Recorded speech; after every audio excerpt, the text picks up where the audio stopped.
초등학교 4학년 때 어머니의 손을 잡고 처음 나간 것이 교회와 첫 만남이었다. 작은 동산에 우뚝 솟은 교회는 빨간 벽돌에 뾰족탑이 있는 동화에나 나올 법한 아름다운 교회였다. 이렇게 시작된 교회와 만남은 37년 동안 날 교인으로 살게 하는 계기가 되었다. 그러나 난 진정으로 하나님을 만나지 못했다. 교회를 다니면서도 하나님을 제대로 만나지 못한 것이다. 지금 생각해 보니 하나님은 늘 내 마음을 두드리고 계셨는데 난 마음의 문을 꼭꼭 걸어 잠그고 다녔다. 왜 그랬을까 생각해 보니 하나님보다 세상을 더 사랑한 것 같다. 세상에 내 마음의 전부를 빼앗기고 살아왔던 것이다. 그래서 교회를 다니면서도 예배를 드리면서도 세상의 즐거움을 벗삼아 살았고, 그것이 내 인생의 전부인 양 하나님은 뒷전으로 하고 세상의 즐거움을 쫓아 살았던 것 같다. 교회에서는 집사이고 중고등부 교사였지만 나는 늘 하나님께서 원하시지 않는 자리에 그냥 머물러 있었다. 그러다 보니 아내에겐 난 늘 짐이었고 내 자신이 늘 다툼의 원인이었다. 자녀들에겐 언제나 잔소리꾼이며 욕쟁이였고 정글의 사자처럼 마음대로 폭력을 행사하는 폭군이었다.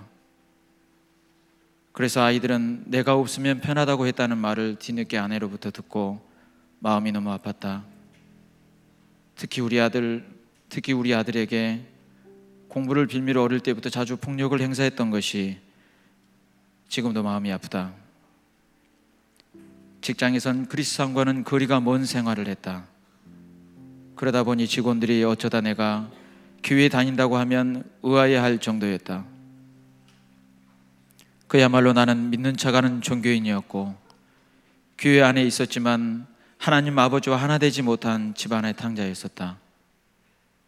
2014년 군산 호원대학교에서 중고등부 연합수련회가 열렸다. 교사 2기에 학생들과 함께 참석하게 되었다. 그 수련회는 정작 은혜 받아야 할 아이들보다 교사인 나를 위해 베풀어 놓으신 은혜의 보좌였다.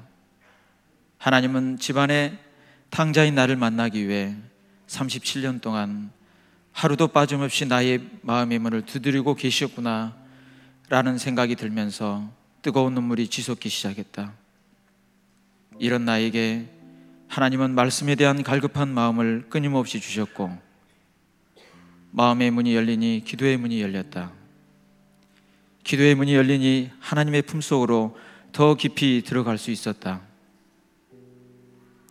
믿음의 척도는 오랜 세월 교회를 다니는 것이 아니라 진정으로 내가 하나님을 만나고 늘 하나님과 동행하는 삶이 바로 진실된 믿음이라는 것을 깨닫게 되었다. 예배를 사모하게 되었고, 기도는 내 삶의 호흡이 되었으며, 말씀은 전쟁터의 칼과 방패이며 투구로 나를 지켜주는 것을 늘 느끼게 되었다. 난 나의 삶의 모든 방식을 하나님의 방법으로, 하나님이 원하시는 방향으로 가야 되겠다는 생각을 하게 된 것이다. 나의 삶의 모습 속에서 늘 삶으로 예배를 드리고 싶은 마음이 불처럼 일어나는 것을 느낀다. 지금 난 잃어버린 37년이 너무도 아깝다는 생각을 한다. 지금 내 나이 49이다. 내년이면 50이다.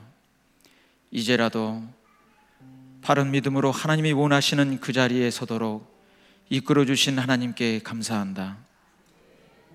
예수님 안에서 하나님의 아들로 사는 하루하루가 늘 기쁘고 행복하다.